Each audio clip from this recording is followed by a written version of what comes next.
네, 안녕하세요. 페도남마 이현우입니다. 김무성 새누리당 대표가 박근혜 대통령의 호위무사가 된 것 같습니다. 어제 오자회동에서는 대통령을 적극 호위하고 나섰고, 며칠 전에는 박근혜 대통령만큼 개혁적 대통령을 앞으로 만날 수 없을 것이다. 못 만난다, 이런 얘기를 했습니다. 불과 한 달 전에 대통령과 충돌하면서 당무 거부 조짐까지 보였던 김 대표, 갑자기 대통령 결사 옹이하게 된 사연 잠시 후에 살펴보겠습니다.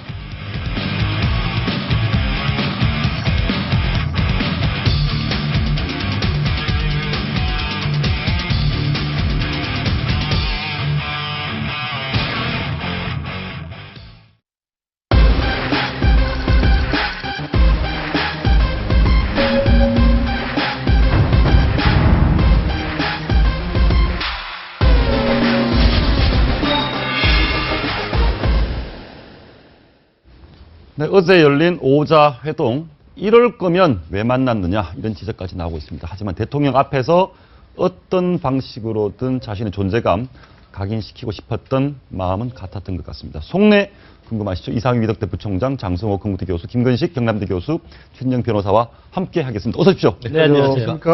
예, 어제 오자회동, 소문은 잔치 먹을 게 없었는데, 그래도 굳이 가장 얻었던 게 많았던 사람, 승자라면 누굴 같습니까? 제가 먼저 말씀드리겠습니다. 예.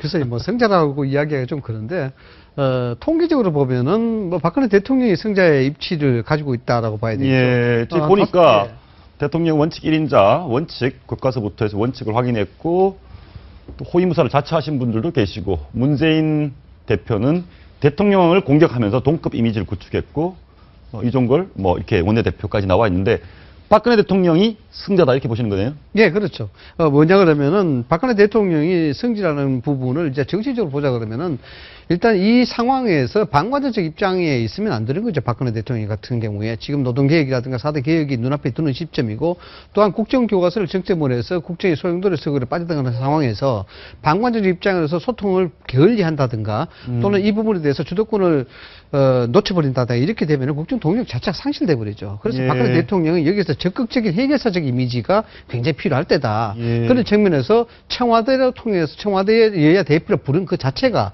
소통을 하고 있다는 대통령의 의지를 국민들에게 알리는 동시에 여기에 대해서 국정을 앞으로 원칙대로 끌어나가겠다는 박근혜 대통령만의 메시지를 정확하게 전달한 거라 봐야 됩니다. 거기에 부가적 이득이 좀 있었던 것 같습니다. 당내에 있는 새누리 당내에서 호위무사분들이 나오셨습니다. 어떤 분들일까요? 한번 들어보시겠습니다. 이종걸 대표님이 이전에 문자가 들어가 있었거든요. 제 이름에 문자가 들어가 있고, 제가 가운데 이름이 문자에서 19대 개가 이제 사회자, 이번에 마지막 정이니까 유정의 뉴커드자. 그래서 이제는 유정토론을 만들고 있습니다. 친일 독재를 미화하는 미화 시도를 중단하라, 이렇게 이야기한 거에 대해서 어떻게 그런 말을 할 수 있느냐, 지금 참고 있는데 이제 그만하십시오, 이렇게 이야기했습니다. 예, 두 분 다 대통령 듣기에는 굉장히 기분이 좋았을 것 같은데, 먼저 원유철 원내대표는 대통령 앞에서 참 뭐랄까요? 참 너무 이쁜 짓, 대통령 보시기에 이쁜 행동을 한 것 같습니다. 대통령께서 좋아하는 게 이제 바로 이제 저런 식의 이제 덕담 같은 것 같아요. 예.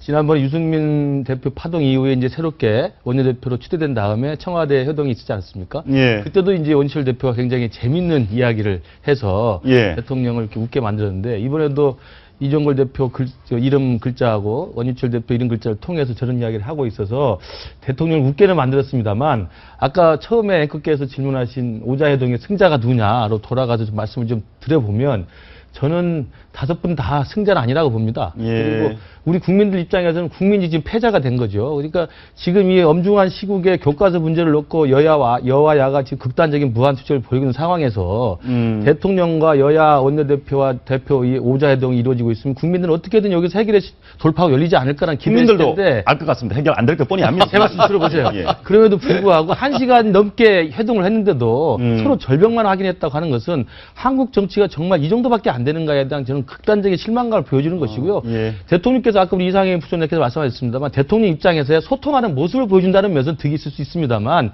여전히 국정교과서에 대해서 강력한 입장을 보이고 있었고 문 대표 역시도 대통령 앞에서 국정교과서 잘못된 점을 지적했습니다만 제가 볼 때 친일 독재라고 또 너무 나간 이야기를 면전에서 했단 말이에요. 저는 이런 것들을 보면 정말 도대체 우리나라의 여야의 대표나 수장들이 이 문제를 국민들 시선에서 합리적으로 풀 수 있는 지혜와 현명한 좀 접근 방법이 있는지 저는 제가 말이 빨라서 죄송합니다만 정말 안타깝습니다. 안타깝다. 예, 근데 원유철 대표, 원내대표 받고 김무성 대표를 저는 개인적으로 좀 눈여겨봤습니다. 김무성 대표는 대통령과 동시에 뭐 친일 부친이다 이렇게 공격도 받고 있고 그렇죠. 거기 방어도 하고 있습니다. 그런데 좀 전에 보셨지만 참고 있으니까 그만하시라 이렇게 강하게 얘기를 했고 김무성 대표가 며칠 전에 또 대통령을 굉장히 찬양하는 듯한 발언을 했습니다. 어떤 발언인지요? 한번 보시겠습니다.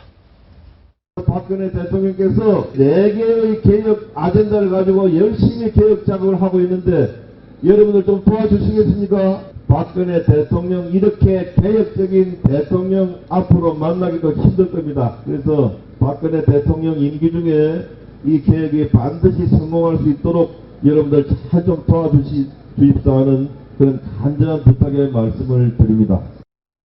예, 불과 한 달 남짓 전에 당무 마침 출근도 안 하고 대통령과 부딪혔던 김무성 대표가 이렇게 개혁적 대통령 앞으로 만날 수 없을 것이다라고 얘기를 한 극적인 전환. 왜 그랬습니까? 그러니까 이제 뭐 외부적인 위기가 있으면 내부적인 단합이 있는 것은 당연한 것이고 예. 어제 청와대 그 모습은 야당과 앞으로 국정 교과서를 가지고 앞으로 총선 대선까지 아마 이 아젠다가 갈 거라고 봅니다. 그랬을 때 어제 예를 들어서 박근혜 문재인 대표는 주연이고 그다음에 양 원내대표는 조연밖에 안 된 예. 그런 모습인데 아까 첫 번째 질문에 저도 다시 한 말씀드리면 박근혜 대통령은 안과 밖에서 야당과 그리고 국민 그리고 명분에서 사실은 어제 제일 승자라고 봅니다. 그리고 문재인 대표 입장에서는 절반의 승리다. 그랬을 예. 때는 청와대나 새누리당 입장에서는 야당의 차기 주자로서 저는 문재인 대표를 선택하지 않았나 이런 어떤 관점에서 좀 볼 필요가 상당히 청와대 여당에서 다음 대선 때 상대할 사람으로 문재인 대표를 선택했다. 왜요? 여러 가지 측면에서 지난 대선 때 카운터파트도 있었지만 문재인 대표가 지금까지 당내에서 어떤 조율이라든가 화합의 모습 그런 강력한 리더십을 보여주지 못했지 않았습니까? 예. 그렇지만 친노의 지지를 받고 있는 상황에서 친노의 지지를 받은 후보가 대선에 나옴으로써 차기 대선에서 경쟁 구도를 보면 보수층이 재집권할 가능성이 상당히 높다. 저는 그렇게 봅니다. 그러니까 나름 뭐 새로운 해석이신데. 예, 장 교수님 말씀을 제가 조금 첨언한 점이 있었습니다. 이제 그 근거에 대해서 이야기하자면은 우리가 역설적으로 우리가 생각을 해볼 필요가 있는데 뭐냐 그러면은 이번 회동 자체가 성공하리라는 그 가능성이 있었느냐라고 본다 그러면 전부 다 실패할 거로 다 봤습니다. 뭐 국정교과서라든가 노동개혁 문제가 이 회동을 통해서 아주 긍정적인 해결답이 나온다든가 명쾌한 답이 나온다든가 이렇게 생각하신 정치권은 없었던 것이죠. 예.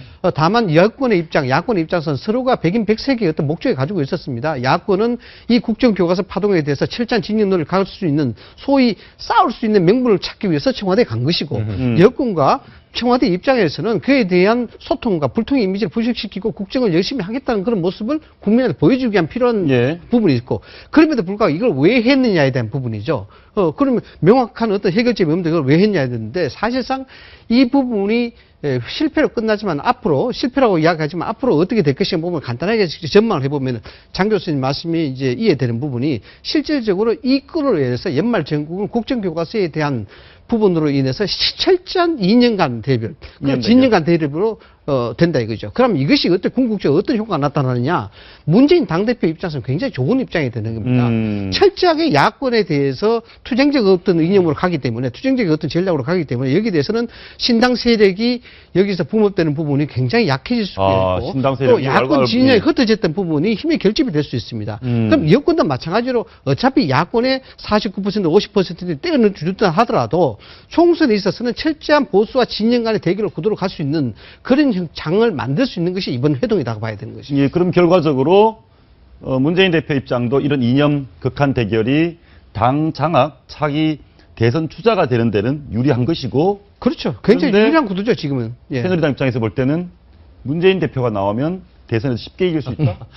결국 그런 것 같습니다. 저는 다른 분들 빼고 지금 그 김무성 대표 입장을 한번 그 평가를 한번 해보고 싶은데요. 예.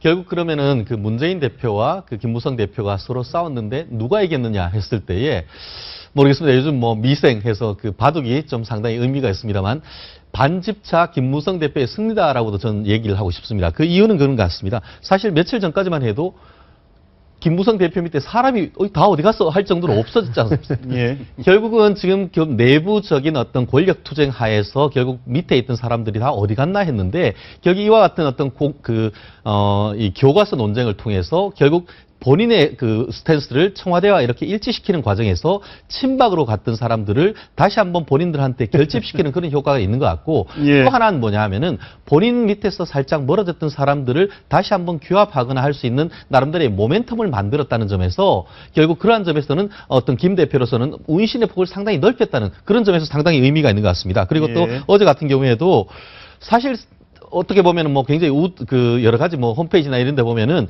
김무성 대표에 대해서 뭐 욕을 하거나 아니면 상당히 비판적인 케이스가 상당히 많았습니다. 그렇지만 이번에 명확하게 보면은 박근혜 대통령과의 코드를 맞춤으로 해서 상당 부분 외연을 넓혔다는 점에서는 김무성 대표도 상당히 이득을 보는 것이 아닌가 저는 그렇게 생각합니다. 예. 우선 우리 이제 최 변호사님보다 약간 좀 다른 각도로 보면 김무성 대표가 이번에 뭐 대통령이 이제 호위무사 역할을 했지만 그것은 예. 외부적으로 이념적인 갈등으로 야당과의 적대적인 관계에서 대통령과 같은 편을 설 수밖에 없는 것이고 그것과 별개로 당내 투쟁은 다르다고 봅니다. 그렇게 예. 봤을 때 오히려 지금 국정이라든가 자신감, 원칙, 명분에서 대통령이 상당히 앞서 있다고 봤을 때 새누리당의 당내 역학관계도 상당히 대통령한테 집중될 가능성이 상당히 많고 예. 그랬을 때 당내 투쟁이 별개로 봤을 때도 김무성 대표가 힘이 상당히 위축될 가능성이 상당히 많다고 봅니다. 예. 야당 입장에서 하나만 말씀드리면요. 예. 이 이념 전쟁의 구도로 가면 야당이 당내 역학에서는 유리할 것 같지만 내년 총선으로 보면 굉장히 불리한 결과가 나옵니다. 그러니까 문재인 대표의 생각이 만약에 어제 오자회동에서 각을 세워서 자기의 어떤 대통령과 동급 이미지를 구축하면서 당내 리더십 확보하는 데 있었다고 한다면 제가 볼 때 패착이고요. 예. 오히려 거기에서는 이 문제를 현명하게 풀 수 있는 해법들을 대통령한테 끄집어내는 게 유리한 것이었다고 생각이 들고 단기적으로는 지금 비노를 잠재우고 당내 리더십을 확고한다는 의미에서는 이길 수 있을지 모르지만 당장 내년 총선에서는 이 이념 전쟁으로 갈 경우는 제가 볼 때 분명히 승산이 없다고 봅니다. 글쎄, 좀 결과가, 큰 결과가 안 나오면서 작은 메시지, 작은 해프닝들이 굉장히 많았습니다. 이종걸 원내대표, 새정치민주연합 원내 대표회의를 직접 한번 들어보시겠습니다. 냉장고에서 더운 밥을 꺼내려 한 것 같습니다. 마치 국민 일상으로부터 벗어난 섬에 다녀온 느낌입니다. 저렇게 지금 이종걸 대표가 청와대와 여당을 향해서 공격을 했는데 공격이 무뎌질 수밖에 없는 상황이 생겼습니다. 저희가 컴퓨터 그래프로 준비를 했습니다. 보시죠. 이종걸 대표가 한마디 하죠. 앞두고 이렇게 말씀 잘하시면서 왜 그 뭐 하셨어요? 저게 이제 이놈에 반대되는 여성을 비하하는 그건데 깜짝 놀라면서 죄송합니다. 어떻습니까? 저런 말 대통령 면전에서 들으면 머릿속이 하얘지지 않겠습니까? 원유철 원내대표가 깜짝 놀랐다고 합니다. 결국 이 환담하는 과정에서 옆에서 대통령이 본인 스스로 이런 말을 했을 거라고는 상상도 못 했다는 것이죠. 예. 결국 어떻게 보면은 처음에 기싸움에 있어가지고 박근혜 대통령 같은 경우에는 이른바 정치 9단을 넘어서 정치 10단이라는 것을 유감없이 발휘하는 케이스 같은데요. 사실 그 야당의 원내대표 같은 경우에 굉장히 야당 내의 대포라고 할 수 있을 정도로 말이 상당히 센 분인데 결국 그와 같은 한마디, 저 말 한마디로 해서 면전에서 죄송하다는 그걸 딱 받아내면 그럼 본론으로 들어가면 어떻게 되겠습니까? 결국 적어도 원내대표의 입장에서는 상당히 한 코 죽고 들어갈 수밖에 없던 그런 입장이었어요. 한 코가 아니고 여러 코 죽을 것 같습니다. 근데 이제 세평에서 이종걸 원내대표가 박근혜 저격수라고 소문이 한참 났었거든요. 예. 역으로 대통령께서 이종걸 원내대표를 저격한 것이 아닌가. 저는요, 예. 제가 볼 그렇죠. 때, 저 말을 하면서 이종걸 대표가 이제 회동 내내 기가 죽었겠죠. 머릿속이 하얄 것 같아요. 기가 죽어서 아까 말한 대로 정말 냉장고에서 더운 밥을 꺼내는 기분이었을 텐데, 저는 그러한 이야기를 함과 동시에 대통령께서 저런 말을 직접 꺼냈다는 것도 제가 볼 때는 결코 좋지 않습니다. 그래도 여야 지도부를 다 불러 모아서 국정에 막힌 현안들을 풀어내겠다고 모인 자리인데 그 자리에서 뭐 두 분 말씀하신 것처럼 기선을 제압해서 하는 거라고 정치적 술수를 쓸 수 있습니다만 대통령 입에서 어떻게 그 X 저 X란 말을 써가면서 상대방에 대해서 면박을 줍니까? 제가 볼 때 그 말을 쓴 사람 자체가 문제지만 그 이야기를 머릿속에 담아뒀다가 면전에 대고 또 그 이야기를 하면서 상대방을 제압하는 것도 제가 볼 때는 네. 우리나라의 이 민주주의 수준에서 보면 제가 볼 때 실망스럽습니다. 저는 네. 이제 이종걸 원내대표가 대통령을 이 뭐 저 뭐 욕설을 한 게 야당이 대통령 공격할 수 있는데 아니죠. 특정 여성을 비하하는 저런 심한 욕을 한 것은 저렇게 뭐 당해도 싸다 이런 생각도 아니 그렇지 않죠. 그러니까 이종걸 대표가 한 것은 원죄가 있는 그 것이고 부분에 있었습니다. 그렇다고 대통령이 또 품격을 지키셔야죠. 두 분 다 저 이야기 일리가 있는 한다는 게. 말씀이신데요. 그렇습니다. 사실 그 2013년도 김대중 대통령 돌아가셨을 때 그때 북한에서 김영남 당비사고 왔지 않습니까? 예. 그때 청와대 방문해서 사실은 이런 지하에 그 이명박 대통령이 한마디로 소위 말해서 기선을 제압한 게 있습니다. 뭐냐면 앉자마자 했던 얘기가 내가 김정일보다 형이야라고 이야기를 했던 부분이 있습니다. 아, 이명박 대통령이 내가 김정일보다 형이야. 예, 예. 이제 이런 얘기인데 이명박 대통령이 예, 그런 사실적으로 이제 대통령이라든가 지도자들이 협상에 있을 때 협상에 대해서 길을 죽이는 방법, 또 자기 자신이 갖고 있는 생각들을 좀 우선시하게 이야기하는 그런 여러 가지 전략들을 쓰긴 합니다. 그런데 사실 이제 박근혜 대통령의 저 부분은 쉽게 이야기하면 정말 강호에서 볼 수 없었던 소식이 맞아요. 예. 그런 부분은 없는데. 그러니까 북한 대표단이 왔을 때 길을 죽일 수는 있습니다. 왜냐하면 제가 왜 이런 말씀을 드리냐 그러면 이제 정직 10단이라고 말씀하셨는데 저 워딩 자체는 실제로 참모진들이 만들어주지 않습니다. 당연하죠. 저 워딩 자체가. 본인이 직접 본인이 직접 즉흥적으로 생각했다는 하는 거죠. 얘기거든요. 감히 참모진이 이 얘기 때문에 이불을 하세요라고 이야기는 하지 않습니다. 항상 밖에 반응이라고 그런 걸 그러죠. 봤을 때 박근혜 대통령만이 갖고 있는 독특한 어떤 대화법이라든가 독특한 협상술이 있다라고 봐야 되는 것이고 다른 면으로 보면은 이종걸 원내대표가 정말 말 조심해야 되는 건 맞습니다. 일국의 대통령을 향해서 저렇게 막말을 해놓고 난 다음에 수습이 안 되는 거거든요. 예. 그래서 저는 뭐 부정적으로 꼭 볼 필요 없이 정치인들이 저런 것을 좀 반면교사 삼아야 될 필요는 있다고 예, 봅니다. 알겠습니다. 그 부분 정리 좀 하고요. 그 얘기는 참, 그 결과는 어땠습니까? 이명박 대통령이 북한 대표단에게 내가 김정일보다 형이야. 그랬더니 몇 달 형입니다. 몇 달 형이에요? 아, 예, 그것도 참. 결국 그래서 그 회담이 잘 했고, 그 북한 대표단 그 잘 됐죠. 김기남하고 김한건이 와가지고 청와대 김한건이 들어갈 때부터 있었죠. 상당히 곤혹을 좀 치렀고요. 들어가서 뭐 회담은 그렇게 잘 돼서 정상회담 합의까지 합니다만 결국은 결렬되죠. 그러니까 예. 서로 상대방을 제압하려는 관점에서 이걸 문제를 풀다 보면 좋은 결과가 나오기 힘들죠. 굉장히 저기 긴장된 자막에 나오고 상황이에요. 있는 김정일보다 형이다. 이게 몇 년이 아니고 몇 달 MB가 생일이 더 빠르다고 합니다. 실제 예. 그 김양근 그 당시 참석자들이 굉장히 따겠죠. 예. 첫 번째 발언 자체가 저렇게 나오리랑은 생각지도 못했기 때문에 우리가 쉽게 얘기하면 상식적으로 예상을 하고 있으면 준비를 하고 있지 않습니까? 그런데 박근혜 대통령의 저 말이나 그 당시에 이명박 대통령이 제 한 말이나 예상치 못한 얘기이기 때문에 기선을 제압할 수 있었다는 것은 맞습니다. 예, 그리고 이 부분, 다음 부분은 휴대폰 녹음 관련 부분인데 이 부분은 이종걸 원내대표가 몰라서 그런 건가요? 휴대폰 녹음하면 안 되냐? 청와대에서 녹음하면 안 되고 그 대통령 기록물이 될 수 있다라는 대통령의 말씀이 맞는데 이종걸 대표가 뭘 좀 모르고 이렇게 실수를 한 건가요? 그런 것 같습니다. 사실 이것 같은 경우에 이 또한 약간의 기싸움인 것 같습니다. 사실 이게 5자 회담 제안하니까 야당에서는 3자 회담으로 가자. 거기에 대해서 또 그 여야의 어떤 그 대변인들이 참석하자. 이런 연장선상에서 그런 얘기가 나왔던 것 같습니다. 예. 그거에 대해서 박근혜 대통령이 이것도 이런 자에 끝냈죠. 청와대 일을 어떻게 하십니까? 만약에 이거 녹음하면 대통령 기록물 됩니다. 이걸로 해서 상황 끝 이렇게 된 것 같은데요. 예. 이래저래 말싸움에서는 그 이종걸 대표가 그 국물도 못 건진 것 같습니다. 예, 아무래도 그런데 이제 모르죠, 지금. 대통령께서 분위기는 말은 날이 서 있었지만 분위기는 좀 부드럽게 하기 위해서 먼저 가 있었다면서요? 먼저 가 있고 배웅도 이렇게 하고 나름 웃으면서 악수하고 문 앞에까지 나와 있고 이런 부분도 청와대에서 연출을 합니까? 우리 당연히 연출합니다. 네, 당연히 예. 연출하고 먼저 와서 이제 기다리거나 먼저 손을 잡아주거나 또 끝까지 배웅하는 이 부분들은 그만큼 대통령이 이 모임에 대해서 신경을 쓰고 있고 이 부분에 대해서 예우를 충분히 할 수 있는 마음의 준비가 돼 있다라는 부분이고 그건 상대방에게 그 지나는 메시지이기도 합니다. 예. 나중에 또 그것은 다른 의미로 따지면은 소위 티끌이 안 잡히는 그런 그 원인 단체로서 또 이야기를 할 수 있는 부분이고. 저 예. 오자회담 끝나고 문재인 대표가 대구 갔습니다. 본인 입장에서 가장 적진이죠. 대구 적진 한가운데 가서 국정교과서 반대 운동을 했습니다. 그것은 청와대 갔다 왔고 청와대 가서 내 할 말 다 했고 나는 내 길 바로 가겠다. 그거죠. 예. 뭐 그렇죠. 나는 강공으로 하겠다. 그러니까 청와대 오자회동의 결과를 이제 실패로 규정하고 예. 결벽으로 표현했기 때문에 음. 더 이상 정부 여당과는 이제 더 이상 대화할 여지는 없다라는 것을 야당 지지층에게 이제 확실하게 확인받은 자리에서 가장 어려운 적진이라고 해서는 대구에 가서 현장에서 국정교과서 반대를 했기 때문에 제가 볼 때는 향후에 문재인 대표가 이끄는 이 새정치민주연합의 행보는 국정교과서를 최대하도록 내세우면서 아마 강경한 투쟁으로 아마 갈 거라고 예상이 됩니다.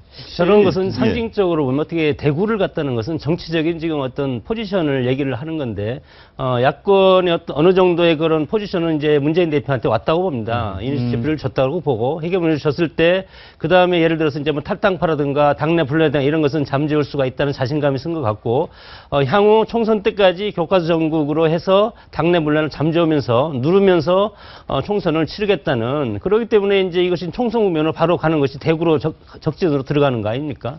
김근식 교수께서 아까 말씀하셨던 부분이 문재인 당대표가 청와대 가서 뭐 해법을 제시하는 게 차라리 나았을까. 만약 정말 저렇게 해결을 제시하고 해법 제시할 수 있었다 그러면 야당이 이렇게 되진 않았겠죠. 그렇죠. 그러니까 제가 이렇게 되지 사실은 않았겠는데. 이번에 오늘 오기도 뭐 페북에 그런 해법을 좀 제시해봤어요. 대통령께서는 일단 국정화 방침을 약간 유보하고 야당은 여당과 함께 국회에서 교과서 문제를 정상화하기 위한 협의체를 만들어 제안해라. 그 방법에서 제가 궁금한 게 하는데. 그런데 그 두 가지 이야기를 하면요. 양쪽으로 욕을 먹게 돼 있습니다. 그러니까. 그렇죠. 근데 네. 혹시 문재인 대표 입장에서 대통령이 교과서로 이념 논쟁을 만들어줘서 속으로는 고마운 거 아닌가요? 그렇죠. 그러면 충분히 그렇죠. 있습니다. 결국 그러니까 그렇기 너무 때문에 깊은 거. 확인할 수는 없다는 없습니다만 것이죠. 이쪽에 당내 주류 비주류 사이의 해경이 싸움에서 바깥에 큰 싸움이 생기니까 이쪽에서 말을 할 수 없는 상황이잖아요. 그러니까 예. 그래서 일각에서는 이 교과서 논쟁이 박근혜 대통령과 문재인 사이에 무기약이 있는 게 아니냐라는 무게가. 예, 그런 아, 식의 얘기까지 나오는 거죠. 그것 때문에 사실 그런 것 문재인 같습니다. 당대표를 앞으로 차기 대권 구도로 우리가 파트너 삼는 게 아니냐 그런 예측이 나오는 것이고 예. 간단합니다. 이 부분에 문재인 당대표가 청와대에 간 목적 자체는 뺨을 맞으러 간 겁니다. 아, 뺨을 맞으러 가야 되겠다. 뺨을 맞을 필요성이 분명히 있죠. 뺨을 안 때리고 그냥 손만 잡았다 그러면은 문재인 당대표는 굉장히 힘들어집니다. 결국 그렇죠. 예. 지난번 같은 경우에도 그렇습니다. 3월달 한번 갔을 때도 어땠습니까? 면전에서 대통령은 열심히 경제를 살리려고 하는데 정부의 정책이 실패했다. 거의 뭐 면전에서 그와 같은 거 쏘아붙임으로 해서 야권 결집 효과를 특히 리더로서의 역할을 상당히 봤는데요. 그럼에도 불구하고 지금까지 이미지는 젠틀맨 이렇게 했는데 이번 뭐 최근에 이런 교과서 문제에 있어서는 이른바 장군 내지 글래디에이터 모드로 바뀌었다. 이런 얘기가 나오는 것 같은데요. 결국 지금 보면은 그 청와대에 가기 전 어디 갔었습니까? 강남에 갔었죠. 강남에 물론 뭐 자기 지지층을 만났다는 얘기도 있지만 보면 강남에 갔다가 청와대에 갔다가 대구. 이제 대구까지 갔다는 것은 봤을 때는 결국은 내부적인 어떤 분쟁을 해서 어느 정도 리더십을 세웠다라고 생각을 했기 때문에 대외적으로 강력한 강공을 거는 것 같아서 어쨌든 이번 모임으로서는 상당히 문재인 대표 입장에서 힘을 얻을 수밖에 없는 그런 상황인 것 같습니다. 예, 일단, 어제 이제 예. 박근혜 대통령 표정을 제가 지난번 여야 영수회담을 비롯한 야당과의 대화 때랑 표정을 보면 지난번에는 상당히 경직되었고 웃는 모습이 전혀 없었는데 어제는 뭐 미리 와서 기다리시고 인사하시고 또 뭐 여러 가지 농담 이거 뭐 저 XX 이것도 웃으면서 했을 겁니다. 틀림없이. 그런데 예. 우리가 그것만 꼭지만 딱 떼서 보니까 엄청 험악한 말처럼 들리는데 웃으면서 농담조로 이렇게 한 것이 이제 뭐 험악한 말처럼 들리는 것이고 예. 그렇게 봤을 때 박근혜 대통령이 내년 총선까지는 어느 정도 자신감이 생겼다. 그래서 엄청나게 큰 아젠다를 본인이 창안했던 당에서 만들었던 정말 좋은 아젠다를 총선용으로 만들었구나 이런 생각을 하고 예. 그리고 역시나 좋지 않습니까? 보수층에서도 반대하고 있는 이 검인정 교과서 어떤 보수층의 지지계층이 원하는 대로 밀어붙이면 총선 때 집토끼도 결집할 수 있는 일거양득의 효과를 거둘 수 예, 있다고 아무래도 야당이 청와대에 뺨을 맞으러 갔는데 대통령께서 친절하게 하시는 바람 뺨을 조금밖에 안 맞고 오는 거예요. 그러니까 제가 볼 때는 많이 맞을수록 야당이 좋은 거죠, 지금. 예. 진짜 뺨을 받으러 간 것이고 그것이 청와대 의도대로 내년 총선을 역사 논쟁이 아니라 이념 전쟁으로 몰고 가는 구도라고 한다면 거기에 발을 깊숙이 들어가는 야당이면 정말 실패한 야겠다는 얘기 되는 거죠. 예. 야당 스스로가 자기가 총선에 질 길을 가는 게 그게 말이 됩니까? 총선에 지는 게 분명히 저는 분명하다고 생각합니다. 장 교수님 말씀대로 이 역사학계 논쟁은 가능해요. 그러나 역사학계 논쟁이 아니라 이것을 지금 이념적인 전쟁 구도로 가면서 줄을 세우는 거 아닙니까? 교수들까지 줄을 세우고 있단 말이에요. 그런 상황에서 그럼 선택을 강요받아야 되는데 대한민국 정치 지형에서는요. 진보 보수로 무릎 쫙 가려면 진보가 약합니다. 그 구도를 알면서 당내 헤게모니를 위해서 그 구도에 말려 들어간다? 저는 문 대표가 만에 하나 그런 경우라면 잘못된 판단이라고 생각합니다. 어쨌든 이걸 박근혜 대통령의 청와대 입장에서 보면 여러 가지 해석이 나오겠지만 대통령의 승부수가 곧잘 통했던 것 같습니다. 대통령의 승부수, 대통령이 왜 이렇게 하는지 과거의 말씀을 한번 들어보면 대통령의 승부수를 엿볼 수 있습니다. 한번 들어보시죠. 당시 많은 사람들은 제가 속을 것이라고 말했습니다. 저는 어쩌면 속을 줄 알면서도 믿고 싶었습니다. 약속과 신뢰가 지켜지기를 바랬습니다. 그러나 결국 저는 속았습니다. 국민도 속았습니다. 정치적으로 선거 수단으로 삼아서 당선된 후에 신뢰를 어기는 배신의 정치는 결국 패권주의와 줄세우기 정치를 양산하는 것으로 반드시 선거에서 국민들께서 심판을 해 주셔야 할 것입니다. 저 두 얘기를 들으면서 저희는 생각을 한 게 본인 스스로 본인의 브랜드인 원칙 내세우면서 돌아가지 않고 정면 돌파를 하는 역사 교과서까지 돌아가지 않고 정면 돌파하고 원칙 내세우고 어떤 승부수는 그렇지 않나 싶습니다. 노련한 정치인이고요. 그 원칙의 승부사로 봐야 됩니다. 정치에 하나나는 아마 박근혜 대통령이 상당히 좀 역사에 남을 만한 승부수라고 저는 역사에 승부사 남을 기질을 만한 가지는데 예. 제가 오다 보니까 이제 자료를 조사하다 보니까 뭐 언론에서 이런 재밌는 기사가 하나 있었어요. 그래서 좀 정리를 해봤는데 간단하게 말씀을 드리면 그렇습니다.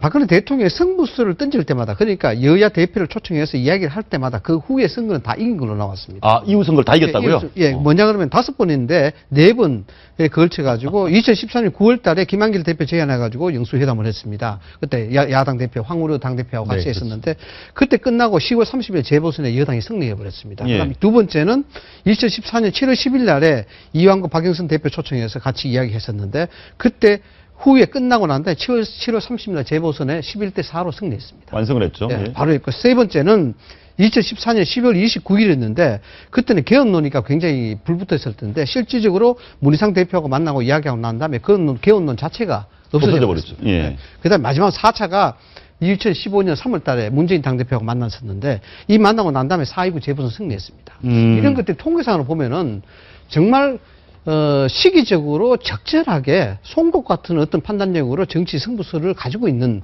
그 분이 아닌가. 그래서 이번 이 통계들 맞다 그러면은 내년 총선 또 어차피 이기게 되면 이 정치 승리하는 거예요. 그런 좀 불행한 점만 하고 싶지 않고요. 저는 어찌됐든 간에 지금 부총장이 말씀대로 박근혜 대통령이 정치인으로서 자신의 정치적 이익과 승리를 위해서 승부수를 던질 줄 아는 그 내공은 인정한다고 할 만합니다.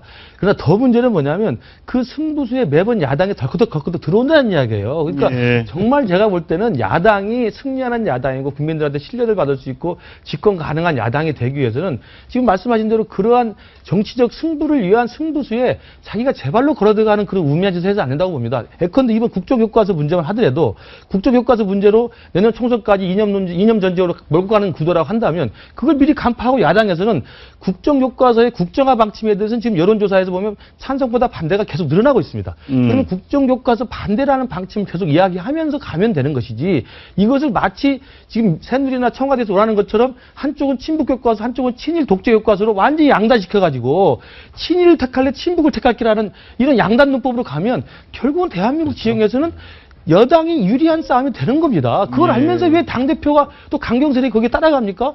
지금 말씀하신 대통령의 승부수를 칭찬할 일이 아니라 야당의 무능함을 질타할 때라고. 예, 야당의 무능함, 대통령의 승부수 둘 다 있는데요. 예. 최고의 대통령의 승부수. 야당과는 무관합니다. 야당과는 무관한 대통령의 최고의 승부수는 이 대목 아닐까 싶은데요. 한번 볼까요? 보시겠습니다. 저 박근혜 경선 패배를 인정합니다. 그리고 경선 결과에 깨끗하게 승복합니다. 치열했던 경선은 이제 끝났습니다. 아무 조건도 없이 요구도 없이 그동안 저를 도와주셨던 그 순수한 마음으로 이제 당의 정권 창출을 위해서 힘을 합해 주십시오. 경선 과정의 모든 일들 이제 잊어버립시다. 하루아침에 잊을 수가 없다면 며칠, 몇 날이 걸려서라도 잊읍시다. 방금 이제 한나라당 대선 후보 경선에서 패배했을 당시의 모습인데 저 모습을 보면 대통령께서 정치적 계산을 하고 술수를 부렸다? 그건 좀 아니고 원칙대로 승복하는 모습 아니었습니까? 예, 뭐 원칙과 신뢰 그리고 승복하는 거. 그 예. 이제 보면 우리 정치 8단 중에서 승부사형인 리더십을 보인 분이 이제 두 분으로 늘은 겁니다. 그러면 YS가 첫 번째고 김영삼 대통령이죠. 예. 그리고 두 번째는 박근혜 대통령인데 YS 대통령 같은 경우는 감성적인 승부사형이라고 볼 수가 있는데 뭐 적극적으로 몸을 던지고 뭐 닭의 모가지를 비틀어도 새벽을 온다라는 그런 투쟁형이고 그리고 또 뭐 단식도 하고 예. 또 저 거제도 아버지한테 가서 칩거도 하고 뭐 그런 스타일이고 박근혜 대통령은 이성적인 어떤 승부사형으로 예. 황금 받듯이 승복 간단하게 하고 그리고 예를 들어 정책 아젠다 던지고 그리고 촌천살인 같은 몇 마디 말을 통해서 승부를 전세를 뒤집는 이런 어떤 이성적인 승부사형을 이게 두 가지로 좀 대별을 해볼 수도 있을 것 같습니다. 예, 뭐 승부사형에는 뭐 그거 말고 DJ라는 위대한 승부사도 있습니다. 아, 그러니까요. 예. DJ 승부사 좀 넣어주셔야 되고요. 네. YS 승부사는 사실은 뭐 감성적으로 그냥 직관적 판단에 의해서 한 거기 때문에 뭐 크게 저는 존경하지 않고요. 박근혜 대통령 상당히 굉장히 강인한 승부사 기질이 분명히 있는 건 사실입니다. 그러니까 예. 자기의 엄청난 성장 환경에서 배경 속에서 어떤 고통과 시련을 이겨낼 수 있는 강인함이 있다고 보고요. 그러면서 저는 뭐 충분히 존중할 수 있다고 보는데 대통령이 된 후에도 저런 승부사적 기질을 하도 많이 발휘하게 되면 상대방에 대한 소통이 불통으로 이야기가 될 수가 있고 예. 국민들이 무서워할 수 있다는 점을 예, 말씀을 서로 드리고 입장이 좀 다르신 것 같아요. 뭐 다른 걸로 넘어가기 전에 제가 한 말씀만 이제 김근식 교수님한테 드리고 싶은 얘기가 아까 하신 말 중에 제가 와닿는 얘기가 있어서 지금 박근혜 대통령의 지난 승부수에 사실 야당이 말려 들어가는 거거든요. 그렇죠. 엄밀하게 따지면 그렇습니다. 그래서 제가 하고 싶은 얘기가 바로 그 얘기였습니다. 이번 회동 자체가 승자는 정치고 패자는 국민입니다. 당연합니다. 네. 사실은 그렇거든요. 그런데 이 뭐냐 그러면은 야당이 요번에 이렇게 걸려 들어갔던 것을 제가 이야기 안 할 수밖에 없는 것이 이게 혼자 살려고 여섯 죽이는 겁니다.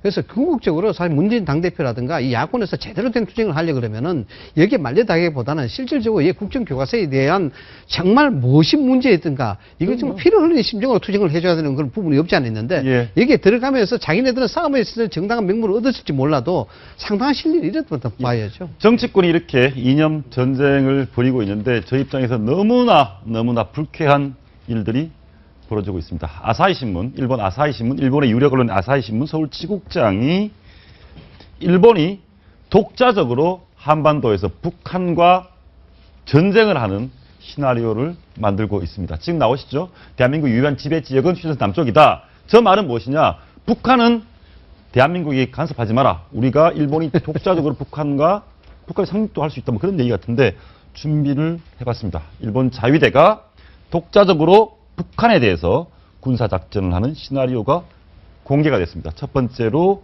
북한의 일본 공격입니다. 첫 번째 예를 들었던 게 있는데 직접 말씀 좀 들어볼까요? 북한의 일본 공격, 북한이 일본을 공격하는 상황을 가정한 1번 시나리오입니다. 직접 한번 들어보시죠.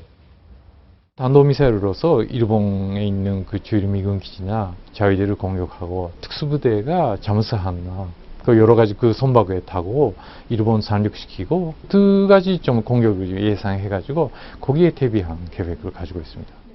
예, 어찌 보면 당연한 얘기일 것 같습니다. 일본에 도호쿠 대지진이 났고 원전 방사능 유출로 엄청난 피해를 받고 그런데 북한이 잠수함을 몰고 와서 일본 앞바다에서 원전을 향해서 공격을 하는 그런 상황에 대해서 일본이 두렵고 거기서 대응을 한다는 건 맞는데 그게 함정이 있습니다.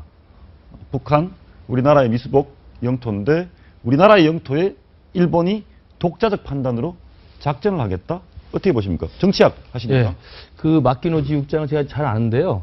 상당히 그 앞서가는 그 고민과 이 고민을 많이 하는 분입니다. 그래서 아마도 저런 것들 자료를 많이 모아가지고 책도 내고 지금 그랬는데 예. 향후에 지금 아베 정부 하에서 일본이 집단적 자위권을 일단 합법화하는 시키는 방향으로 갔지 않습니까? 예. 그렇다면 전쟁의 상황이 생기면 자기들의 일본이라는 영토를 지키기 위한 또 동맹국을 보호하기 위한 전쟁을 할 수 있게 돼 있단 말이에요. 예. 그런 상황에서 이제 실제로 한반도 유사시 사태를 지금 대비한 것 같습니다. 그래서 다양한 시나리오를 쓴 것 같은데 예. 저는 물론 뭐 말로는 저게 말이 된다고 봅니다. 북한이 일본을 먼저 공격하면 당연히 일본으로서 가만히 있을 수는 없겠죠.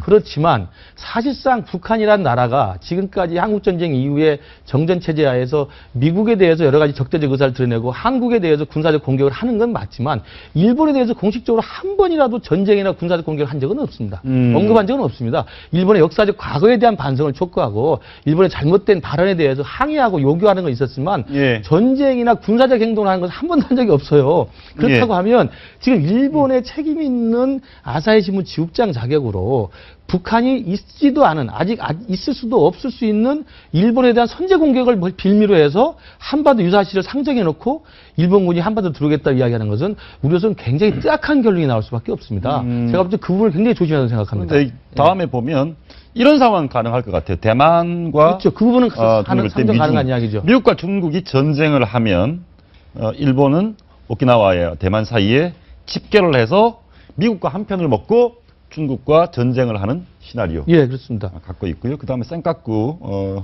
열도.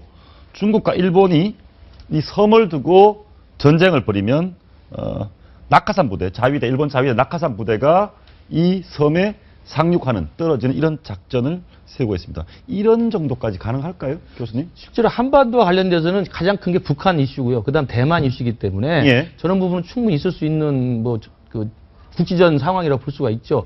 그런데 지금 구분해 볼 것은 북한이 일본을 선제 공격했을 때 일본이 북한에 진입하는 건가하고 대만 사태에서 미중 사이에 일본이 미국 편을 드는 거하고 중일 사이에尖閣결투를 둘러싼 국지전에서 중국과 다시 붙는 것은 북한과는 실질적인 관련이 없는 거거든요. 그러니까 저 부분을 구분해서 봐야 되고 저걸 다 뭉뚱그려서 저런 상황이 생기면 언제든지 한반도 갈 수 있다고 이야기하는 것은 일본이 지나치게 사태를 좀 과장하는 측면이 있는 거죠. 근데 이런 방금 말씀드렸고 이해가 좀 되는데 예. 일본이 실질적으로 북한하고 전쟁할 일은 없으면서 한국과의 관계에서 그렇죠. 우리를 이렇게 자극하는 그렇습니다. 한국을 툭툭 쳐보면서 우리를 기분 나쁘게 하면서 어떻게 나오는지 보려고 하는 일종의 그런 자극 의도고 탐색하는 의도가 있지 않나. 그렇습니다. 예. 사실 그렇습니다. 저는 그 법률가로서 이 부분을 지금 말씀을 드리려 하면은 굉장히 사실 법률가로서 기분 나쁜 것을 넘어서 굉장히 위협을 느낀다 이렇게 볼 수 있는데요. 여러분 다 학교에 고등학교 배우면서 그 말씀 배웠죠. 국가를 이루는 3대 요소가 뭡니까? 첫 번째 주권, 예. 국민, 그리고 영토죠. 예. 실제 우리나라 헌법 1조가 주권에 대한 것이고 헌법 2조가 국민에 관한 것이고 헌법 3조가 국토에 관한 것입니다. 예. 그래서 대한민국은 한반도와 부속 영토 도서로 된다고 했습니다. 한반도와 부속 영토는 결국 북한도 그대로 다 포함된다는 것이고 이른바 미수복 지역인 것이죠. 여전히 실제로 보면은 마치 지금 실효적 지배가 있는 것은 남한일 뿐이기 때문에 북한은 자기들도 들어갈 수 있다라고 하는데 실제로 어떤 지금 일이 벌어지는지 아십니까? 북한 그 사람들이 대한민국 법원에 소송을도 하고 하는 그런 입장입니다. 실질적으로 우리나라 같은 경우에 떨어져 있을지 모르지만 사법권이 여전히 들어가고 행정권이 들어가고 있는 상태입니다. 그럼에도 불구하고 물론 본인들은 뭐 국제법적인 얘기를 하고 있습니다만 결론적으로 우리나라 헌법을 부정하는 것이기 때문에 이 부분에 대해서는 국가적 차원에서 명확한 의사 표시가 저는 있어야 되는 겁니다. 예, 어떻습니까? 최근에 이제 정부에서 그런 고민을 좀 했던 것 같습니다. 일본이 말도 안 되는 자위대가 단독으로 북한에 상륙할 수 있다 이런 뜻을 슬쩍 흘렸는데 우리가 여기서 정색을 하고 우리나라 정부가 정색을 하고 화를 내면 오히려 더 그것이 이슈가 되는 것 아니냐. 그래서 그런 점도 충분하게 노릴 수도 있겠습니다만 예. 이 부분에 대해서 이제 우리가 일본이 그동안 해왔던 우경화 작업에 대한 궤적을 보면은 이 작업 자체가 마지막 수순에 와 있다고 봐야 마지막 됩니다. 수순. 예. 일종의 이제 여론을 정당화시키는 그런 작업들이죠. 예. 있지도 않은 예상할 수도 없는 그런 극단적 상황을 가상 시나리오를 만들어 던져놓은 거 아니겠습니까? 말씀하셨다시피 북한이 언제 일본을 공격하겠습니까? 이런 것들은 있을 수도 없는 일이지만 그걸 극적인 가상 수단으로 이야기해놓고 그 전제로 소위 말해서 집단 자위권에 대한 정당성을 이야기하는 거 아니겠습니까? 예. 2014년 아베 총리 중국의 유엔에서 바로 적극적 평화주의를 이야기하고 그해 9월 달에 바로 집단적 자위권을 이야기했습니다. 그 다음에 12월 달에 뭘 했냐면 일본이 실질적으로 방위 전략 계획서 새로 짰습니다. 이런 것들이 그런 수순을 쭉 가져오면서 지금 2년이 흘른 상황에서 안보법이 통과가 되는 상황이고 그 다음에 여론을 통해서 헌법 수정에 들어가겠다는 그런 전략들이거든요.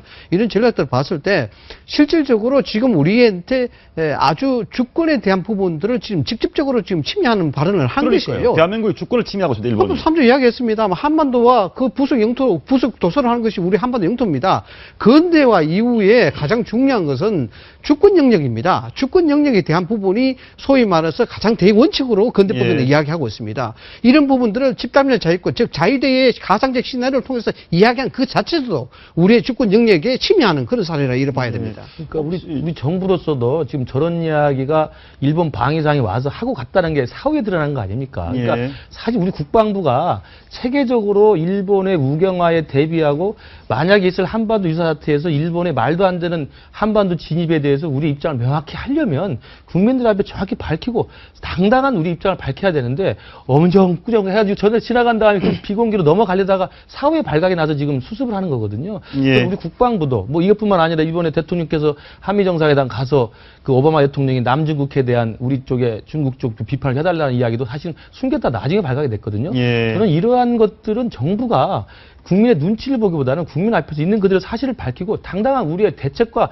우리의 접근 방법을 명확히 밝히는 것이 필요하다고 생각을 합니다. 근데 이제 여기서 봤듯이 집단적 자위권을 함으로써 북한과 지금 중국을 겨냥해서 가지 않습니까? 그랬을 때 일본으로서는 우리는 그냥 먹고 들어가는 거죠. 그래서 우리라는 적시적인 표현은 없기 때문에 우리 정부가 이거에 대해서는 우리 정부가 구체적으로 이렇게 간섭할 수 있는 것은 없는 그런 전략적인 함정을 파놓은 것 같습니다. 혹시 국제 정치 전문가시니까 이거 어떻습니까?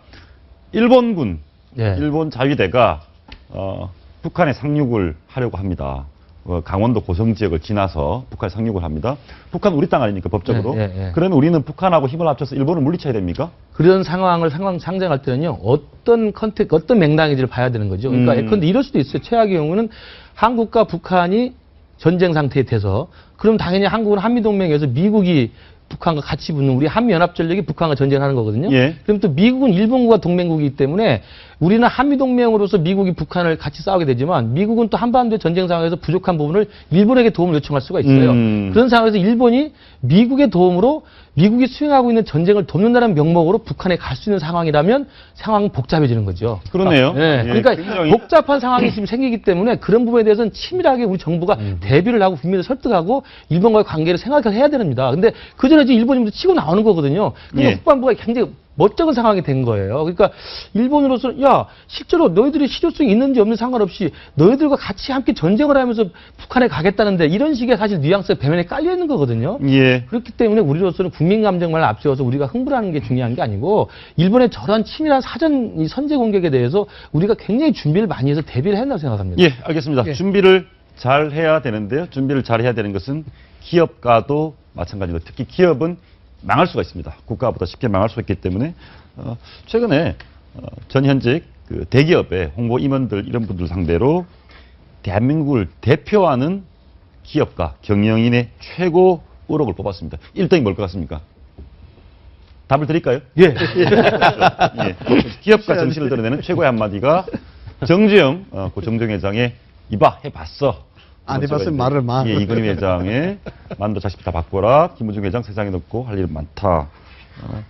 뭐 공감이 가시죠? 누가 뭐래도 이봐 해봤어라는 게 기업가 정신을 가장 보여주는 것 같습니다. 결국 그렇습니다. 우리가 특정 상표 just do it.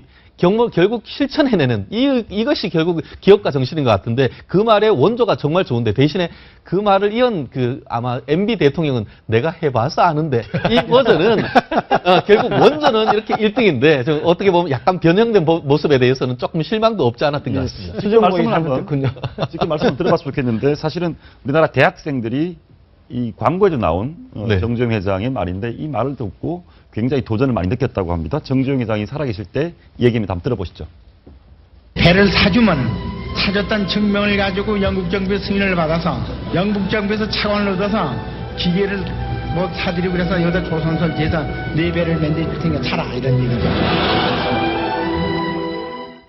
얘기죠. 참 정주영 회장과 관련해서 뭐 또 재밌는 얘기가 있는데 길이 없으면 만들어 간다는 얘기가 있고요. 그리고 이제 김영삼 대통령은 길이 없으면 그냥 돌파. 아까 승부사형처럼 길을 뚫고 간다 이런 이제 뭐 있습니다. 저는 뭐 사실 경험담이 하나 있습니다. 정정 그 돌아가신 회장님하고 예. 경험담이 하나 있는데 어떤 경험담이냐 90년대 말이었습니다. 돌아가시 직전이었는데 예. 그때도 뭐 상당히 건강이 안 좋으셨는데 금강산 관광에 대해서 굉장히 의지를 갖고 계시지 않습니까? 예. 그래서 금강산 유람선이 뜨게 되면 강원도 지역에 선착장을 만들어야 됩니다. 선착장을 만들어야 되면 방파제를 만들어야 되지 않습니까? 그 방파제의 파도의 힘을 상승시키는 그 쌈바리 같은 예, 예. 돌을 놓아야 되는데 이 돌을 북한에서 제작하는 것이 아니고 한국에서 제작해서 가야 됩니다. 근데 그걸 제작하려면은 수천 개가 되기 때문에 엄청난 부지가 많이 필요합니다. 예. 부지가 많이 필요하고 그걸 바지선에 옮겨서 가는 그런 작업이었는데 그 작업을 이제 제가 실무를 했습니다. 실무를 했는데 그 정주영 회장한테 보고를 했어요. 이 산바리를 제작하기 위해서 몇만 평의 땅이 필요하고 몇 개월의 시간이 걸리고 경비가 얼마 든다. 예. 라고 이야기하니까 한 30분도 안 돼서 답을 줬어요. 어떤 답을 줬었냐면은 그 바지선 길이가 한 얼마나 되느냐 130m 정도 됩니다. 그러면 바지선에다 직접 지어라. 그러면 땅이 필요 없고 바로 그 바지선에 씌워서 바로 가면 되지 않느냐.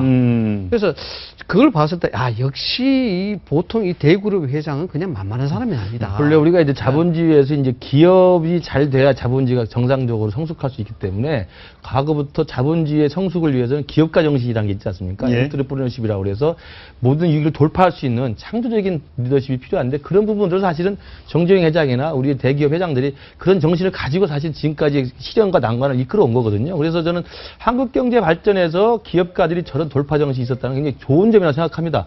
그러나 또 한편에서는 또 그늘도 있었던 거죠. 우리가 최근에 여기서 많이 이야기했습니다만 지금 롯데그룹 사건 같은 걸 보면 그 많은 기업들이 그 재벌들이 이렇게 성숙했음에도 불구하고 여전히 국민들을 실망케 하는 또 대기업 총수들의 또 문화가 있기 때문에 예. 저는 우리 대기업 총수들의 이 빛과 그림자를 같이 봤으면 좋겠다는 말씀을 드립니다. 마지막으로 얘기해 보겠습니다. 정주영 회장은 이봐 해봤으라고 얘기했고 이건희 회장은 마누라 자식 빼고 다 바꿔라. 김우중 회장은 세계는 넓고 할 일은 많다. 현재 대한민국 정치권에서 가장 필요한 말은 뭘 것 같습니까? 이 셋 중에 하나 고르시라면요. 아, 이 셋 중에요? 이봐 해봤어. 다 바꿔. 할 일 많다. 아, 저는 두 번째를 하고 싶습니다. 마누라 자식 빼고 다 바꿔야 됩니다. 정치권에 혐오감이 굉장히 많으신 모양이죠. 혐오감이 아니고 저는 정치권이 제대로 성숙하기를 바라는 마음에서. 예. 마누라 자식도 다 바꾸고 정치인도 다 바꿀까요? 그렇습니다. 예, 정치인을 다 바꾸고 싶다. 저는 저 첫 번째 이봐 해봤었는데 그것은 이제 다른 말로 하면 하면 된다는 말이 우리 한참 네. 뭐 새마을 운동할 때부터 해서 경제개발할 때 기업가 정신과 같이 맞물려서 돌아갔던 그 말이 오늘날도 상당히 필요한 것 같습니다. 예, 알겠습니다. 우리 정치권에서 저는 기업가 정신을 좀 본받았으면 좋겠습니다. 오늘 말씀 감사합니다.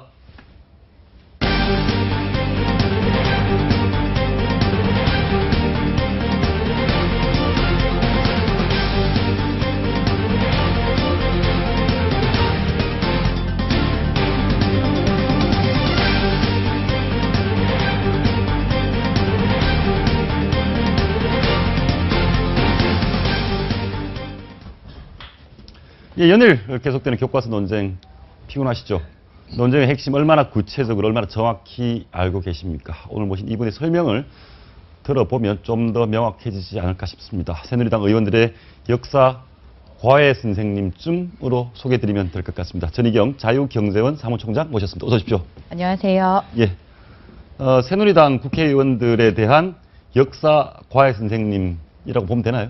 아닙니다. 그냥 그 강연을 하긴 했지만 예. 그분들의 가슴 속에 제가 심고 싶은 이야기는 한 두 가지 정도로 정리되는데 이제 그 소위 말하는 정치적 행보 때문에 꼭 해야 될 역사적 소임을 방기하시지 마시라. 예. 예, 뭐 그리고 또 좌우 균형론 이런 것에서 벗어나시라. 뭐 이런 메시지를 전달하는 그런 일들. 예. 예, 그게 주요했던 것 같습니다. 아니, 사무총장님 근데 한 며칠 사이에 너무 유명해지셨어요. 김무성 새누리당 대표께서 네. 한국에 필요한 영웅을 봤다. 전 총장의 특강이 마음에 큰 감동을 줬다. 이런 얘기를 했는데요. 제가 이제 뭐 총장님을 막 띄우려고 이런 말씀드리는 건 아니고 네. 저렇게 정치인들이 전 총장님 말씀을 강연을 듣고 감동받고 열광했던 이유가 뭐겠습니까? 정치인들 수많은 강의를 얘기를 들을 텐데 먹혀든 저 새누리당 의원들 김무성 대표까지 공감을 하고 한 이유는 뭘로 보십니까? 우리가 이제 여야로 나뉘어져 있고 소위 말하는 뭐 보수당, 진보당 뭐 이렇게 이야기를 하지만 예. 사실 그 이념의 지향에 있어서 뚜렷한 바가 없습니다. 사안에 따라서 왔다 갔다 하기도 하고 그리고 무언가를 해보려고 하다가도 극렬한 반대 그리고 상대방의 낙인 찍기에 휘둘립니다. 저는 뭐 정치인들 뭐 나쁘다 막 이렇게 비판을 하는데 그러나 그분들 마음속에 정치에 뛰어들 때의 그런 그 초심 예. 이런 것들이 있다라고 봅니다. 대한민국을 좀 잘 되게 해봐야 되겠다라는 그 마음. 그런데 그 길이 어떤 본인의 재선 가도라든지 정치적인 공격이라든지 이런 것들에 의해서 사실 사람이기 때문에 약해지는 측면들이 있습니다. 예. 그런데 이 역사 교과서 문제, 저는 이제 역사 바로 세우기에 시금석이다라고 보고 있는데 이것을 이 문제를 놓고도 아마 그런 것들 때문에 혼란스러우셨을 수도 있고 또 어떤 분은 괴로우셨을 수도 있습니다. 그런 데 대해서 어떤 정곡을 찔러주는 말, 어떤 역사가 그렇게 중립적으로 표결 붙여서 갈 수 있는 게 아니다. 그리고 당신 마음에 있는 애초부터 당신이 가지고 계셨던 그런 이 소명감 이런 것들을 한번 상기해 보시다라 그런 말들이 아마 그분들에게 좀 울림을 줄 수 있었지 않나 이렇게 예. 생각을 합니다. 전 사무총장님께서 찌르신 정곡이 어떤 건지 저희가 영상을 준비했는데요. 짧게 한번 보시겠습니다. 이제 비로소 이 문제의 심각성을 깨닫고 새로운 역사 교과서를 쓰겠다는 것에 대해서 특정한 정권의 정치적인 의도가 깔린 것이다 라는 식의 매도에 대해서 의원님들은 당당해지셔야 합니다. 오히려 의원님들께서는 이 문제가 과거 정권들과 과거 정치권과 정부의 직무유기를 바로잡는 뒤늦은 노력의 일환임을 설득하셔야 합니다. 말씀을 들어보면 지금 현재 새누리당, 보수당, 여당 국회의원들이 교과서 문제에 대해서 좀 회피한다든가 좀 무책임하다든가 좀 숨어있다 이렇게 느끼십니까? 네, 저는 이 문제는 이제 이 교과서 문제를 반대하는 세력과 새누리당의 관계를 놓고 봐야 된다라고 생각합니다. 반대하는 쪽에서는 이거를 박근혜 대통령의 특수한 그 가족사와 결부를 시킵니다. 아버지의 딸이기 때문에 지금 그거 하자는 거 아니냐. 그런데 이 문제는 엄연히 사실관계가 다른 문제입니다. 이 교과서 문제가 편향성이 제기된 거는 2002년 이래로 지속되어 온 문제입니다. 예. 그때 당시에 이제 7차 교육 과정에서 근현대사 부분이 검정 교과서로 풀리면서 끊임없이 교과서가 좌편향되어 있다. 이 대한민국의 긍정적 사과는 실종돼 있다라는 그 인식 그리고 문제 제기가 예. 전문가들 사이와 시민사회에서 지속돼 왔거든요. 예. 그런데 그런 것들이 그냥 묵살된 겁니다. 심각성을 모른 겁니다. 음. 그러다가 이제 와서 이 문제를 들고 나오고 대통령이 의지를 가지고 해보려고 하는데 이 문제를 당신은 그런 특수성이 있는 사람인데 그거 하려는 이유는 아버지를 그러면 바로 이제 세워놓겠다는 거 아니냐. 이런데 휘둘리는 것이야말로 정말 저질 정치적 행보입니다. 예. 그런데 이런 것들을 받아서 이 공을 받아서 이거를 제대로 해봐야 되겠다라는 예. 것은 오히려 그동안 정치권이 잘 못해온 부분에 대해서 자기 반성 예. 그리고 열심히 해보겠습니다라고 오히려 당당해야 할 일이지 예. 왜 이거를 수세적으로만 자꾸 바라보느냐. 이건 직무유기에 대한 것을 바로잡는 과정이다라는 거를 생각해야 된다고 말씀드립니다. 사무총장님 말씀에 공감하시는 분들도 많을 텐데 저희가 이제 이렇게 준비를 해봤습니다. 사무총장님께서 바라본 역사 교과서 문제인데 대한민국과 대한민국 부정 세력이라고 표현하셨는데 일부 좌편향, 일부 진보적 또 좌파적 시각이 좀 들어갔다고 해서 우리 대한민국을 부정한다라는 것은 좀 과한 표현 아닙니까? 어떻습니까? 저는 그렇게 보질 않습니다. 지금 저는 이 건전한 대한민국에 좌파도 있을 수 있고 우파도 있을 수 있는데 이 좌파분들이 정말 이 극단적으로 지금 대한민국을 부정하는 세력들의 정말 실체를 저는 잘 모르고 있다라고 생각합니다. 예. 만약에 그분들도 두루뭉술하게 좌파로 묶이고 있다는 걸 아시면 아마 진짜 좌파 정말 건전한 좌파들은 펄쩍 뛰실 겁니다. 그런데 지금 보면은 교과서의 기술이 대한민국의 건국일조차도 말하지 않는 기술을 하고 있습니다. 그 얘기는 뭐냐면 대한민국이 공산주의와 자유민주주의 간의 치열한 그 해방정국에서의 그 체제 경쟁 예. 이런 거를 통해 가지고 이념을 선택해서 출발을 했는데 자유민주주의를 선택한 게 잘못됐다. 그리고 자유민주주의를 선택해서 건국을 하느라고 남한만의 정부, 대한민국이 예. 선 것은 통일을 가로막는 일이었다. 이런 것들이 깊숙하게 배어 있는 겁니다. 자, 그러면 이분들을 반대한민국 세력이라고 안 부르면 뭐라고 불러야 되겠습니까? 예. 그리고 저게 좀 더 무섭게 어찌 보면 심각하게 받아들일 수도 있는 부분은 사실 두 번째 부분인데요.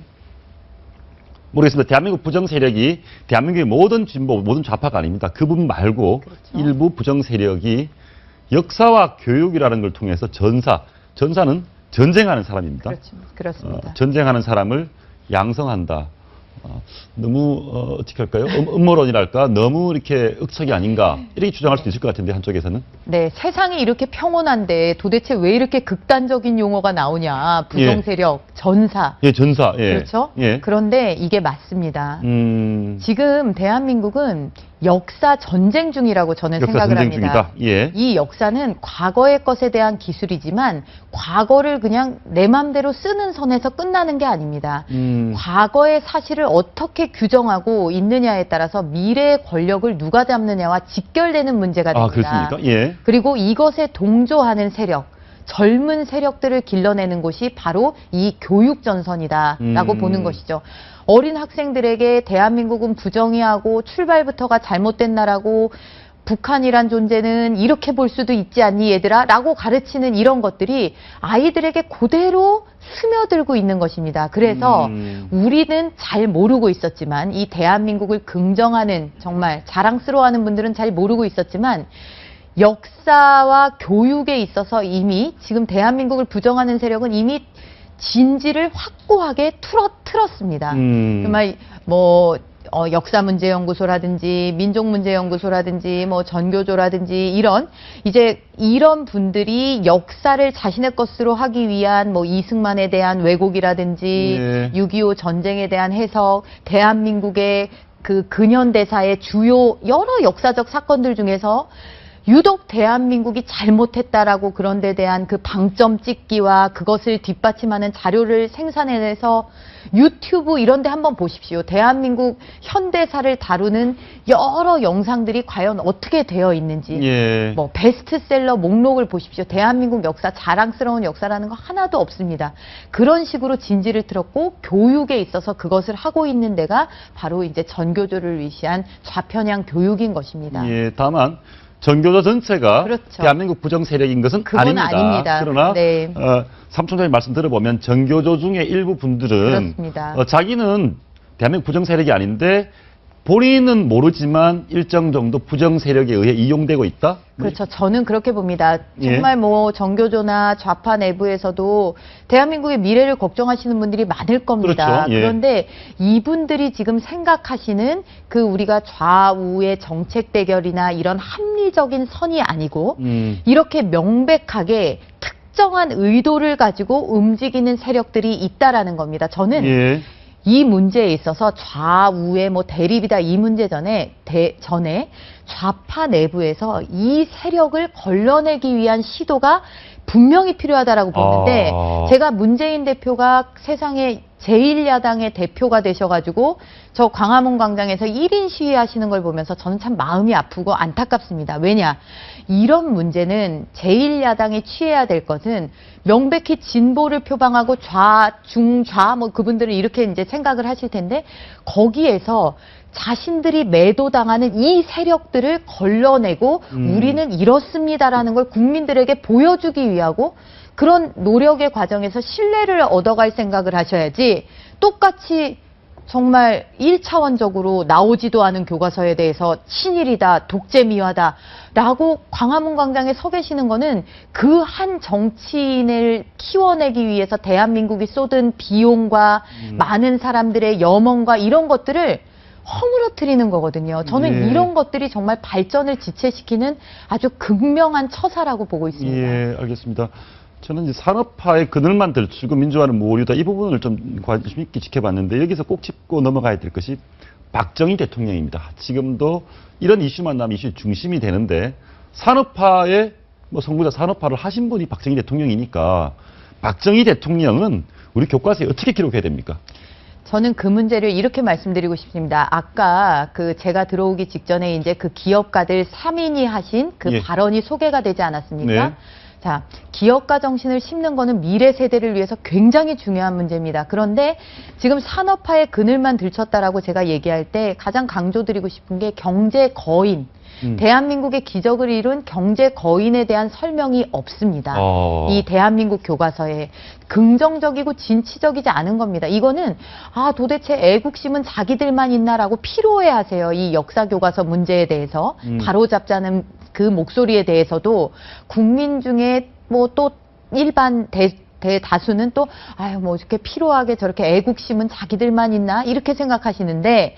이거는 단순히 국가를 중심으로 해서 애국하자 이런 운동이 아니고 개인과 가정의 불행을 막자라는 이야기도 됩니다. 학교 보내서 공부해서 이 아이가 잘 자라서 좋은 데 취직하고 또 기업을 일구기도 하고 이런 거 우리 부모님들이 얼마나 기대를 많이 하십니까? 그렇죠. 예. 그런데 그런 꿈을 심어주지 못하는 교과서다. 이 교과서들이. 왜?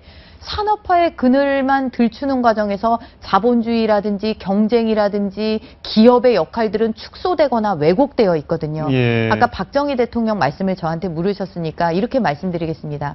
저는 박정희 대통령에 대한 기술과 이승만 대통령에 대한 기술이 바뀌어야 된다라고 생각을 합니다. 이승만 대통령은 대한민국을 자유민주주의와 시장경제 체제 위에 설 수 있도록 당시 그런 이념에 대한 개념조차 없을 때 그 이념을 우리 땅에 이식한 분입니다. 맞습니다. 예. 그리고 박정희 대통령은 그 기반하에서 정말 근대화라는 조국의 근대화를 하겠다라는 목표하에 달려가신 분입니다. 물론 그분들의 공도 있고 과도 있습니다. 그런데 지금은 공은 기술하는데 검정 통과 수준에서 살짝만 기술해놓고 과에는 집중적으로 열을 올리는 겁니다. 이런 식의 기술 태도는 명백히 잘못된 기술 태도이고 저는 이것이 우리 사회를 그 발전을 가로막는 장애물이라고 생각하는데 우리는 이런 그 복합적인 문제에 있어서 굉장히 단순한 선악 논리로 봅니다. 어떤 거는 극단적으로 옳고 어떤 거는 극단적으로 그르다라는 식으로 보고 있거든요. 그게 대표적으로 나타나는 게 청문회 양상입니다.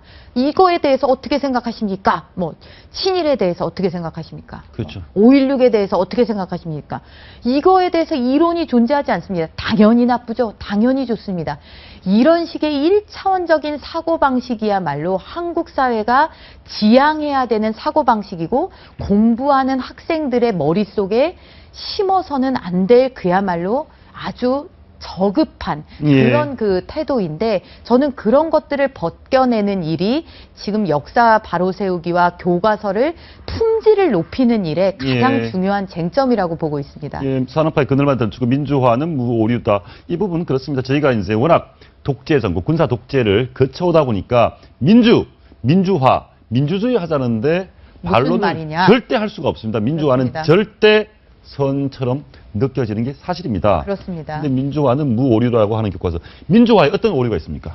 민주화의 가장 큰 문제는 민주화라는 건 그 자체로 절대적인 게 아니고 민주주의라는 것은 의사결정 방식, 나는 생각이 다를 수 있지만 다수가 동의한 방식을 따르겠다. 왜? 공동체를 깰 수 없기 때문에 그런 것들이 사실 민주주의의 본질입니다. 맞죠. 그런데 지금 민주주의는 무오류고 그 자체로 신성시대다 보니까 이건 때법이 판을 쳐도 시민 다수대중의 요구라고 포장만 되면은 반박을 못하는 게 되는 겁니다.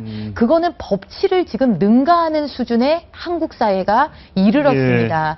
학생들에게 가르쳐야 되는 것은 나의 자유가 소중한 만큼 타인의 자유도 소중하고 나의 권리만큼 타인의 권리도 소중하고 권리에는 한계가 있다라는 것을 가르쳐야 되는 것입니다. 그런데 이런 것들을 못 가르치고 이런 의식이 없는데도 깨어있는 시민이다라고 칭송해주는 방식으로 이 교육이 이루어지고 있는 거 이거는 심각한 문제입니다. 알겠습니다. 뭐 생각은 여러 가지 있을 수 있는데 약간 이제 이 부분은 좀 새롭게 시청자 여러분들에게는 신선하게 다가올 수도 있을 것 같습니다. 새롭게 느껴질 수도. 역사는 중립이 없다? 이런 얘기시네요. 네, 좌우 맞습니다. 균형이 없다? 네, 역사는 중립이 맞습니다. 없다? 그 역사는 극단으로 가야 됩니까? 그건 균형이 없다 그래서 극단으로 가자는 얘기냐는 다른 말씀입니다. 우리가 어떤 문제를 항상 결정할 때는 찬성과 반대의 극렬한 대립이 있습니다. 그런데 이거에 있어서 가장 쉽게 택할 수 있는 길은 찬성 몇 명, 반대 몇 명 불러다 놓고 적당한 선에서 타협을 해서 이게 정답이다라고 내놓는 방식입니다. 이런 것들이 바로 사회적 합의주의라는 거고, 이런 말이 정치적으로 표현된 게 중도실용, 소통, 뭐 이런 말들입니다. 예. 이런 거, 뭐 대화와 타협 이런 거. 이런 게 그 자체로 국민들에게 뭐 정치적인 그런 그냥 수사 이런 건 될 수 있지만, 예. 그러나 어떤 국가의 정책이나 방향, 특히나 팩트, 사실을 가지고 입각해서 서술해야 되는 역사 문제에 있어서 이렇게 되면 이거는 품질 좋은 교과서를 만들고자 하는 이 움직임을 근본적으로 훼손하는 것입니다. 예, 예. 그런 것들. 그래서 저는 그렇습니다. 역사 교과서의 문제는 좌우 균형의 문제가 아니고 다양한 지식을 가진, 그것도 이제 뒤에 좀 말씀을 드릴 텐데, 다양한 지식은 꼭 역사학자만의 지식이 아니라 예. 다양한 학문 분야의 전문성을 가진 분들이 그분들의 학문적으로 노정된 그런 그 지식을 가지고 정설의 자리를 치열하게 다툼으로 해서 거기서 채택된 진실, 그것이 담겨져야 하는 것이 맞다라고 보는 것입니다. 예. 근데 지금 벌써 교과서 얘기 나오니까 당장 정부에서도 균형, 논란이 있는 부분은 기술하지 않겠다. 이런 식으로 흘러가고 있는 것. 이것은 어렵게 시작된 역사 바로 세우기, 그리고 여기에 동조하는 많은 의기 있는 분들의 기대, 여망을 예. 저버리는 것이죠. 예, 알겠습니다. 말씀 좀 더 듣고 싶은데 시간이 부족해서 다음에 좀 더 말씀을 드렸으면 좋겠는데요. 어찌됐건 말씀 주신 중에 팩트, 진실 그 부분에는 뭐 여야, 뭐 좌우 구분 없이 초점을 맞춰야 될 것 같습니다. 네. 오늘 말씀 감사합니다. 고맙습니다. 네, 그동안 마치겠습니다. 시청해주신 여러분 고맙습니다.